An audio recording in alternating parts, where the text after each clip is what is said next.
A primeira vara federal civil da Bahia negou o pedido de reconsideração da liminar que impediu que a candidata cotista Lorena Pinheiro Figueiredo ocupasse a única vaga para docente no Departamento de Otorrinolaringologia do curso de Medicina da Universidade Federal da Bahia, a UFBA.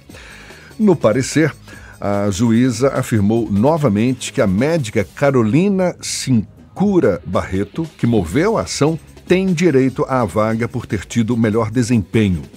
Só que Lorena Pinheiro, que foi preterida da vaga, vai poder recorrer da decisão sim. A médica otorrinolaringologista Lorena Pinheiro é nossa convidada, é com ela que a gente conversa agora. Muito obrigado por aceitar nosso convite inicialmente e seja bem-vinda. Bom dia, doutora Lorena. Bom dia, Jefferson. Bom dia, Ernesto. Bom dia a todos os ouvintes da Rádio à Tarde FM e agradeço o convite por estar aqui hoje.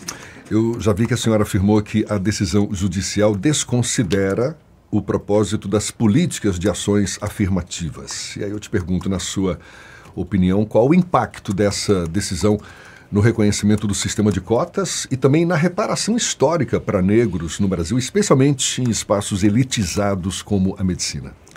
Jefferson, quando a gente se depara com uma decisão como essa, em que uma pessoa atenta contra o edital, atenta contra uma lei que já está bem estabelecida, que já tem 10 anos de duração, ela não está ferindo somente a mim, ela está ferindo uma história de um povo que lutou muito para que essa lei fosse promulgada e respeitada. Então é disso que a gente está falando. A gente está falando de uma ação contra uma política afirmativa que garante a presença do docente negro na Universidade Federal. E por que isso é tão importante, isso é tão representativo? A gente fala de uma faculdade de medicina que foi a primeira do Brasil, que tem 216 anos de sua formação, que conviveu durante 80 anos com a escravidão. Então, de 1808, da sua fundação, por pelo menos 80 anos, oficialmente era um regime escravocrata.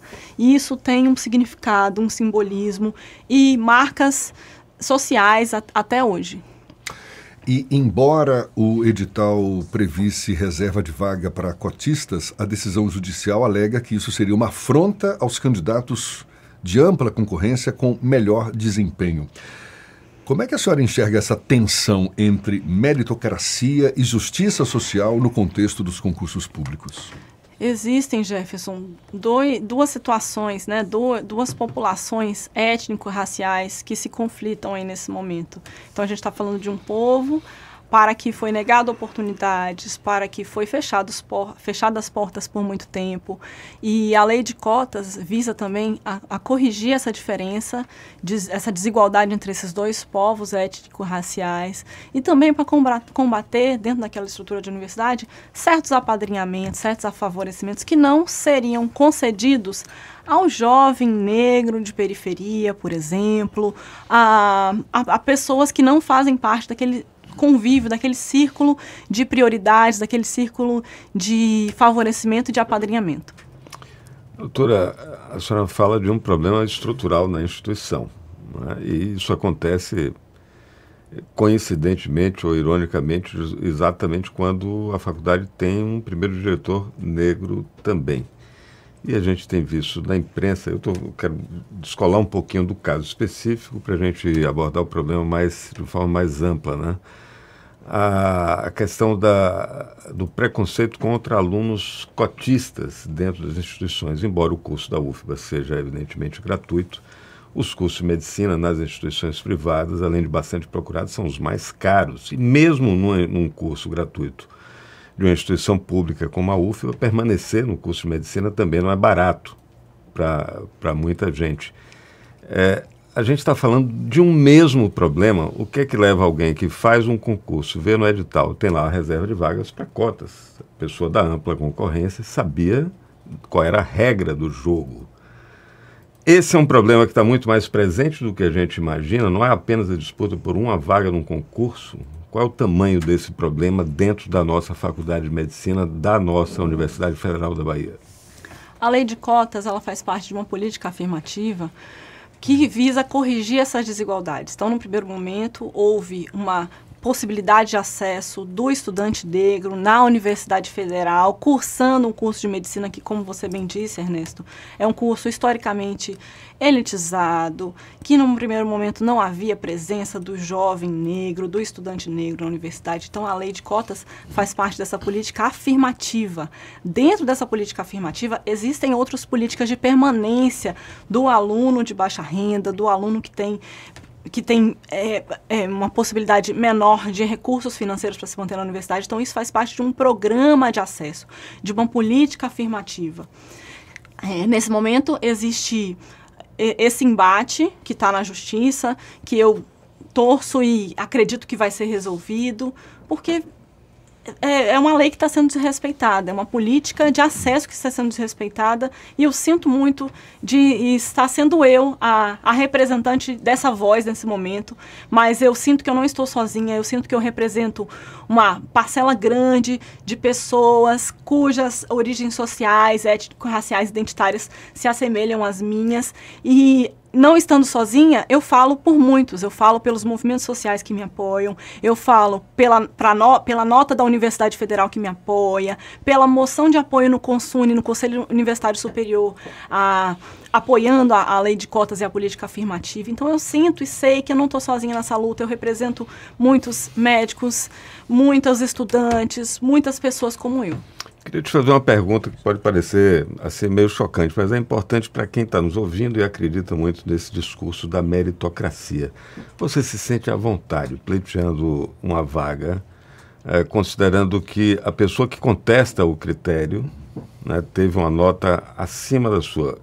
O que é que essa diferença diz em relação à condição objetiva de dar conta da tarefa de ser professora dessa cadeira na universidade? Perfeito, Ernesto. O concurso é um concurso que tem vários ritos.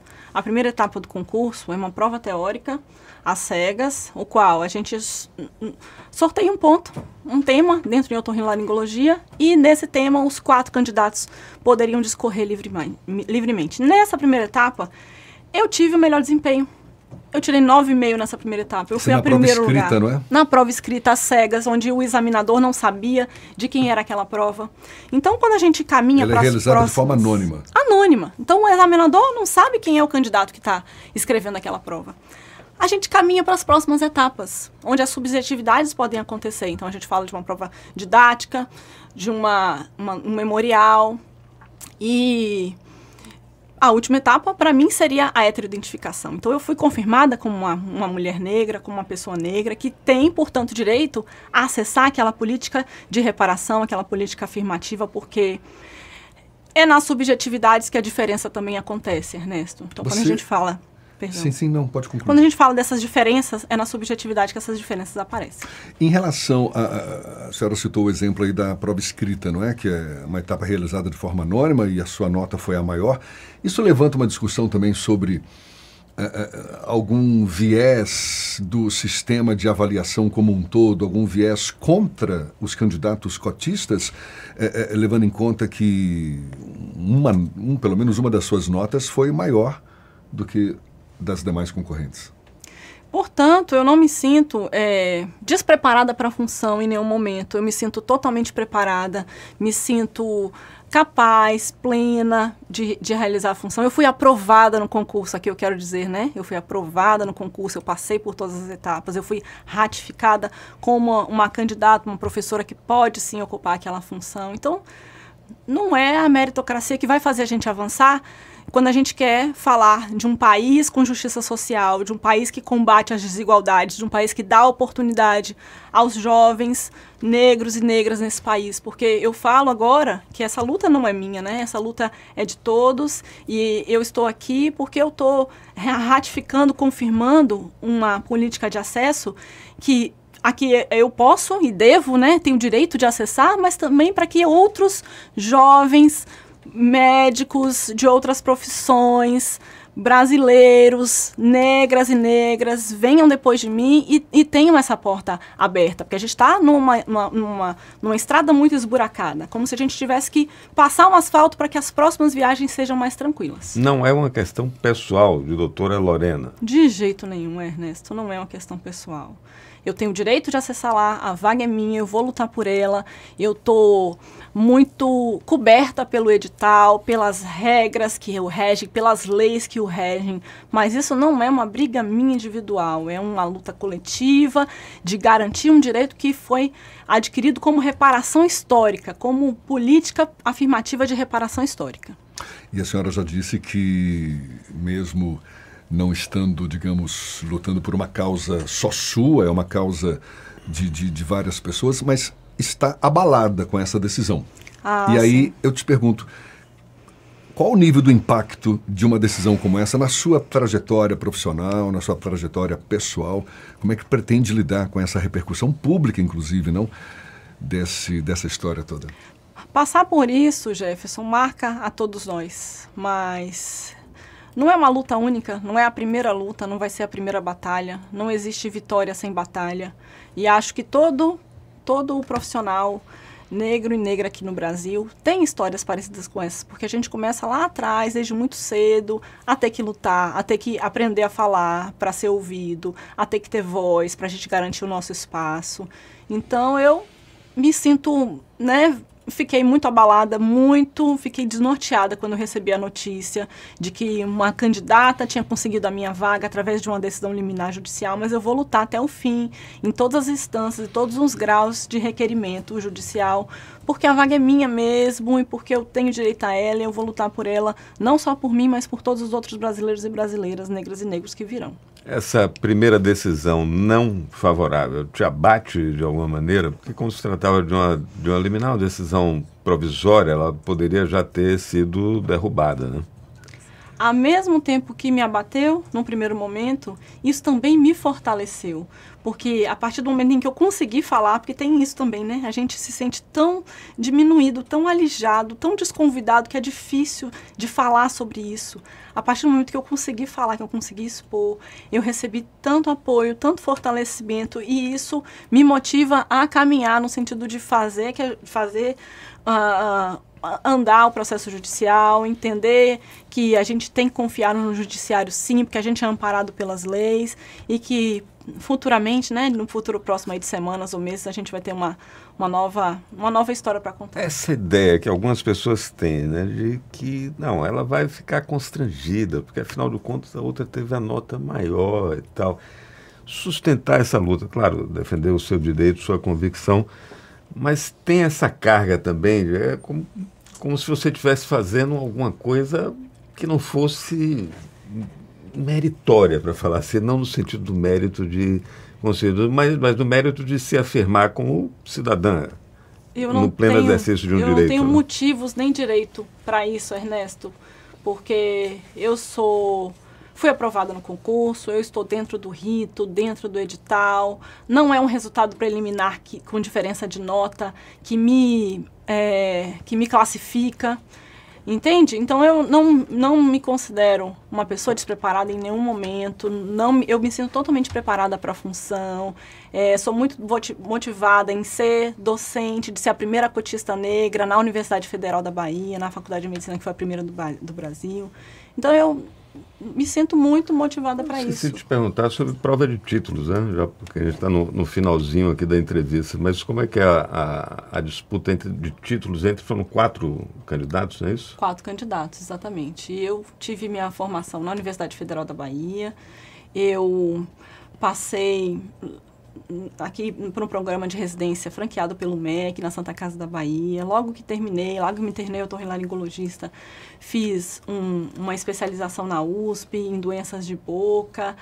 E, além disso, fiz mestrado e doutorado aqui na Universidade Federal. Então, eu tive acesso, né, tive a oportunidade de completar boa parte da minha formação na universidade pública, e é isso que eu quero fazer, né? Eu quero ter essa retribuição social para ser exemplo e representatividade para outros jovens e jovens médicos e médicas negras, para que a gente avance em busca de justiça social, de reparação histórica e de fazer valer aquilo que é lei no Brasil. Porque independente de opinião, a gente não está falando de opinião, a gente não está abrindo um plebiscito sobre lei de cotas, existe uma lei, ela precisa ser respeitada e aplicada. E no meu caso em específico, essa lei não foi respeitada. Existiu uma decisão judicial liminar, né, vindo de uma pessoa que tentou passar por cima da lei, passar por cima do edital. Então, isso é que a gente precisa lutar e reverter, e eu estou muito confiante, segura e acredito na justiça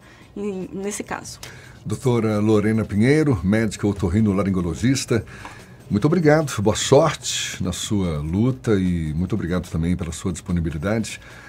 Médica que passou no concurso para professor do Departamento de Otorrinolaringologia da UFBA, mas está aí na justiça pleiteando o seu direito, a sua vaga, que foi, digamos,